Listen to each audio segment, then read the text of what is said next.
You are listening to the Eating Disorders Recovery Podcast with me, Tabitha Farrar. Hi.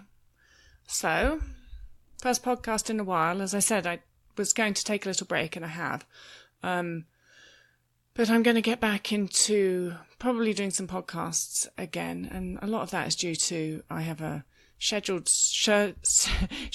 surgery, try and say that fast, on my right ring finger. I was lunging a horse and it was just silly, and not the horse was silly, just it did actually do something silly, but the accident was silly. It was a non-event, and I don't even know what happened. I managed to break my finger. I got it tangled in the rope, and that was 3 months ago, and it's supposed to have healed, and it didn't. It's all bent. So I have to go and have it rebroken, which is just ridiculous, but I think it means I won't be able to type for a while, so I might actually be recording more podcast. Anyway, so today actually it's just me, and all I'm really going to be doing is I want to put out a call for things that you'd like to hear on this podcast, and I've got a couple of episodes lined up already. I've got a chat with Dr. Gaudiani coming next, and then I have a dedicated episode to a friend of mine, and after that, I'd like to hear from you about who you would like to actually have as podcast guests, and also what you'd like to hear me talk about, because I get a ton of requests via YouTube, and so every day on my YouTube channel I just answer a question. I don't do that as much with the podcast. I prefer to interview guests, but today I'm going to answer a question, and it's about atypical anorexia, which is a topic that it really sets my teeth on edge, I have to admit. Even hearing those words, atypical anorexia, just is like a little bit of a bug in my ear. And the reason for that is because I just think it's words for the sake of words. It's just anorexia. There's nothing atypical about it. The only thing that atypical stands for in atypical anorexia is basically it's saying this person is not in a skinny body. That's what the atypical part says.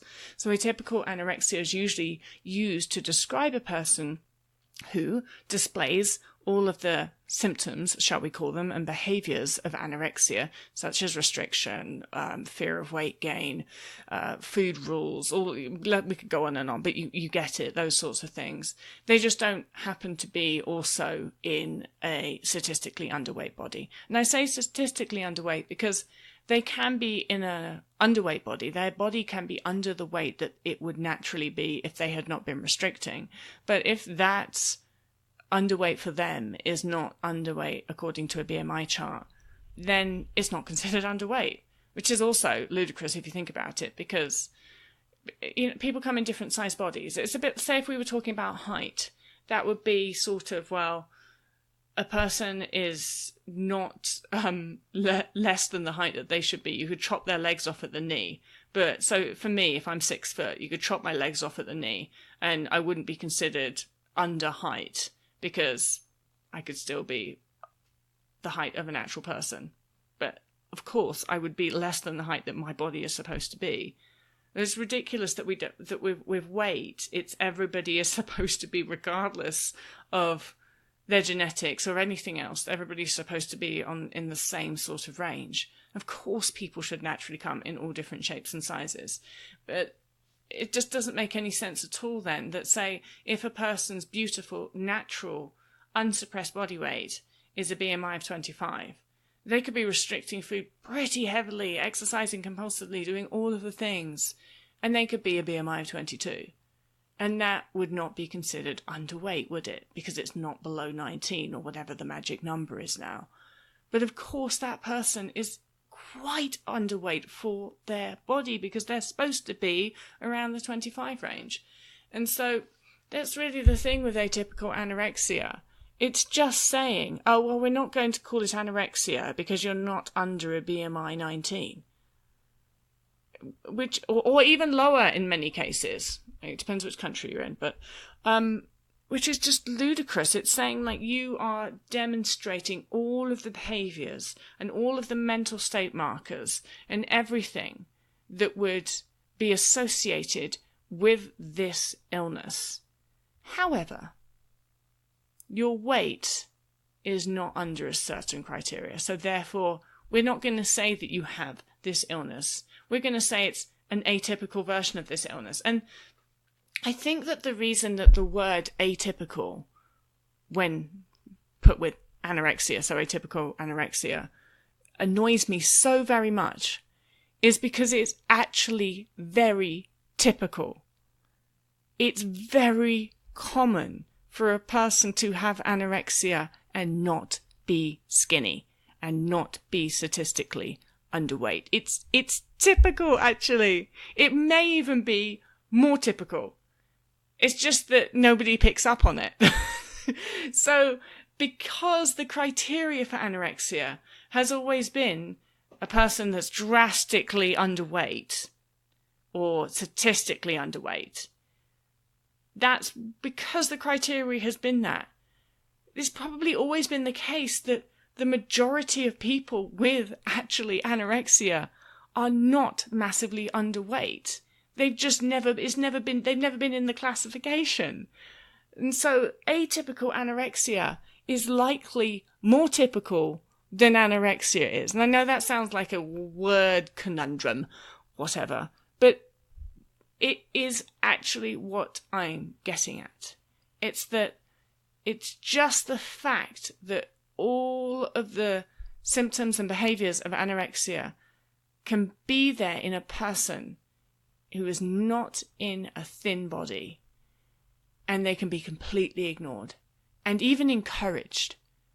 And so, of course, it is not considered that that person who's restricting heavily, exercising compulsively, obsessed with food, obsessed with weight loss, scared of weight gain, they can be doing all of those things, and it can be completely ignored and not even considered that they have anorexia purely based on their body size. And so that's why atypical anorexia and the phrase just annoys me so much and infuriates me so much, because I work with hundreds of people, and you know what? Most of them are not in very, very, very skinny bodies. Some of them are in larger bodies. Many of them are in larger bodies. And they are still doing all of the things that I was doing when I had anorexia. And a lot of people in larger bodies who I work with are actually, or have been, restricting far heavier than I was when I had anorexia. And yet, they are still, just because they are in a larger body, their doctors, their therapists, whatever it is, will still not say to them that they have an eating disorder and they have anorexia. Because if you're in a larger body, it's assumed that you should be dieting.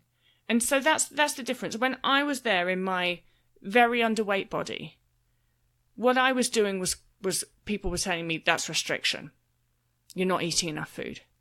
And then there can be a person in a larger body that's actually eating less and restricting more than I was when I was restricting. And they're just told, oh, you're just dieting. That's good. Well done. It's just so mind-boggling. And it's all to do with people not being able to see past body size. And I used to binge eat as well. I've spoken about this so much, and sort of after a while, most of us can't maintain straight restriction, and our bodies we start binging. And I had a binge restrict cycle. I stayed relatively underweight for the duration of that. But when I binged, I was eating colossal amounts of food, huge amounts of food. And then I'd restrict, and I'd exercise like crazy because of my fear of weight gain. But when I binged, I was eating huge amounts of food. And if anybody saw me eating large amounts of highly caloric food, because I was underweight, they would congratulate me. Now, the same thing happens with people in larger bodies or medium-sized body or whatever size body.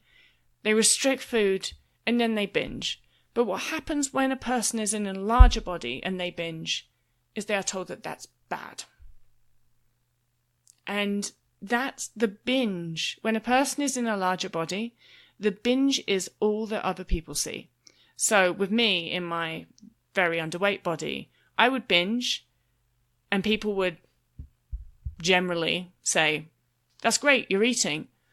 And they'd still see my restriction though. They'd still see me not eating as much as I should the next day or whatever. And people would notice that a lot of the time. Sometimes they wouldn't. Depends who I was with. But when a person is in a larger body and then they binge and then they restrict, but the restriction is just not noticed. The restriction is not seen. And often the restriction is not seen by the person who's restricting themselves because they are so used to a culture that tells them that eating nothing but salad for lunch is perfectly acceptable, not just acceptable, it's desirable, that they don't even see what they are doing as restriction. And it's often only when I explain to them, you are eating less than I was when I had anorexia. And that's the only difference between you and I, is that your body is not considered underweight. That's the only difference between the behaviors are the same. The only difference is the size that our bodies were. But if you think about it, your body is actually underweight because it is under the weight it would be had you not been taking action to suppress it.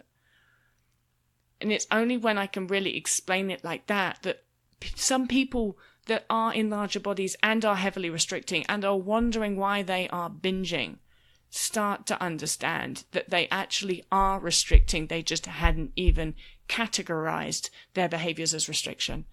And it's the same with compulsive exercise as well. Compulsive exercise is so rife in our society. And it was noticed when in me, I got barred from 3 gyms. I think I've told this story on a podcast before.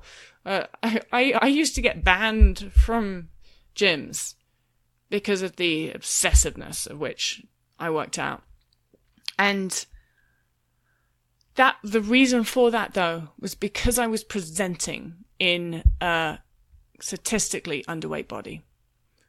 Now, I have worked with people that have been such compulsive exercisers, but it's always congratulated because they are not presenting in that statistically underweight body, despite the fact that they are in a body that is underweight, because it's under the weight that it would be had they not been taking action to suppress it. But it gets congratulated.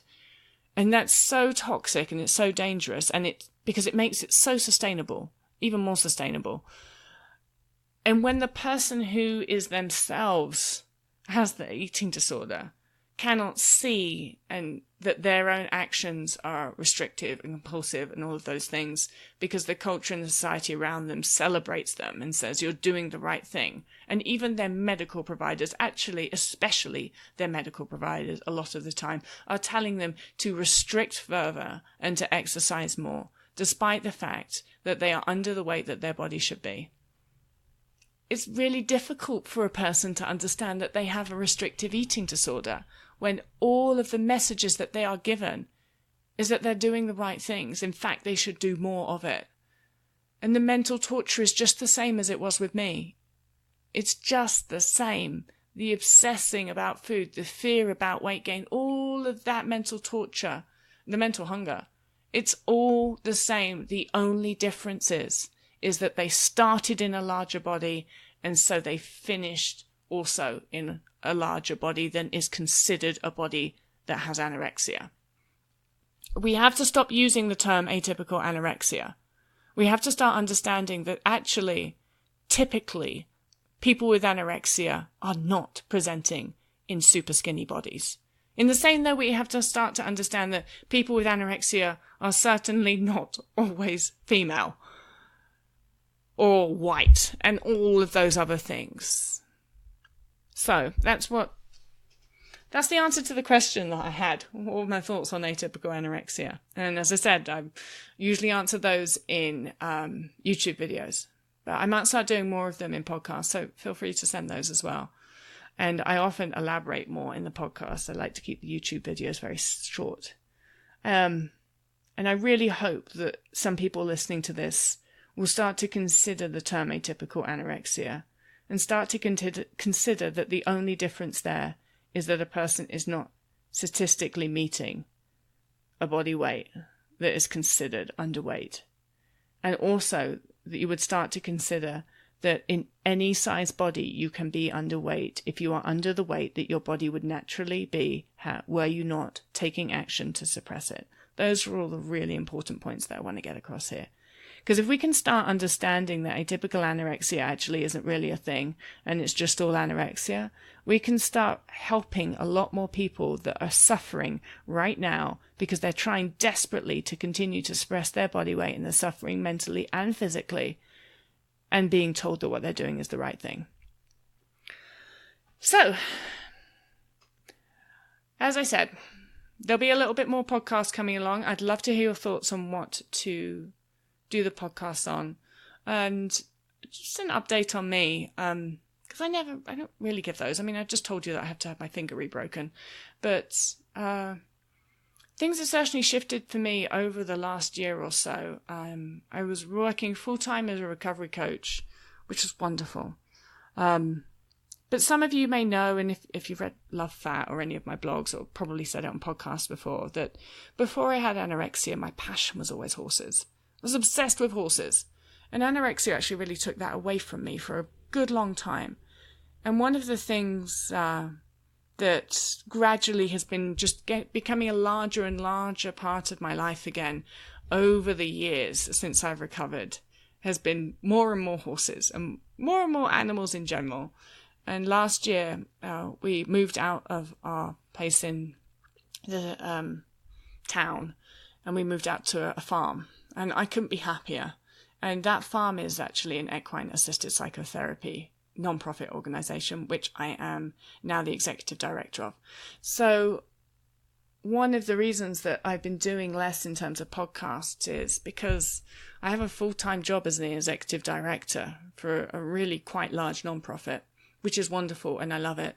But I'm very passionate about this work and I don't ever see myself stopping doing this work. So what I've done is I've dialed back on the coaching. Obviously, I can't do 2 full-time jobs, despite the fact that when I had anorexia, I thought I could. Now, I have no interest in doing 2 full-time jobs. And so I do a couple of hours coaching, and coaching is really my side job. And I want to keep it that way because I'd like to still be able to create these free resources. They're very important to me. And coaching is very important to me as well. I love working with people with restrictive eating disorders. They're always so smart and intelligent and funny. And that will always be a part of my life as well. The coaching will always be there. I just can't imagine my life and not doing it. But my things have changed and all good, I'm very happy to say. And life, for me, really since full recovery has just been an unraveling of things. It's almost like my life is working itself back towards the way it should have been had I not had anorexia. It's like it's just beginning to circle back. My interest certainly circled back to the interest that I had before I had anorexia. And I haven't forced that. It's just seemed that it's just been the path. It's just gradually moved more and more back towards horses, towards managing a horse yard. And I've always done non-profit work. So the ideal dream job for me is working for an equine assisted psychotherapy non-profit, which I now do. And it never ceases to amaze me how since I got my health on track and I focused on full recovery and I really went through it and I really put my body and my health first, it just never ceases to amaze me how life sorted itself out. Because when I was sick, when I had anorexia, of course my body was a mess and my mind was a mess, but just everything was a mess. I was working dumb jobs. I was lonely. I had no social life. I didn't know who I was. And then I had no idea what I wanted to do apart from I knew the things that I had to do, which were all dictated to me by my eating disorder. And it's just incredible to me how life takes over again when I put my health first and when I'd sorted all of that out. And so this is just, I'm always giving these messages about how important full recovery is and how it's worth working for. I guess that's just another one. Work for full recovery, because I know I'm not the only one. I've seen it in my clients and it's just one of my favorite and the most wonderful things to see and to hear for, and to get emails from people years later when they're like, I get so many that are just the most wonderful emails that are sort of a couple of years later, after I've maybe been working with somebody and they start to do well, and then I'll get an email about, I got this job, or very often it's the I'm pregnant email, and it's just wonderful. And so it's not just, I know it's not just me that Full Recovery does this stuff for, because I witness it in my clients after they've recovered, just the way their lives start to fall into place. And of course, recovery is not a guarantee that everything always is going to work out and be fine. That's, life is going to still be life, and sometimes life is shitty, but it's just the way things start to fall into place for many of us after we focus on getting ourselves healthy. Anyway, so you can email me. My email is info@tabithafarrar.com. You can also contact me via my website, which is tabithafarrar.com. And I would love to hear your ideas for podcast guests. Thanks for listening. Cheers, and until next time, cheerio.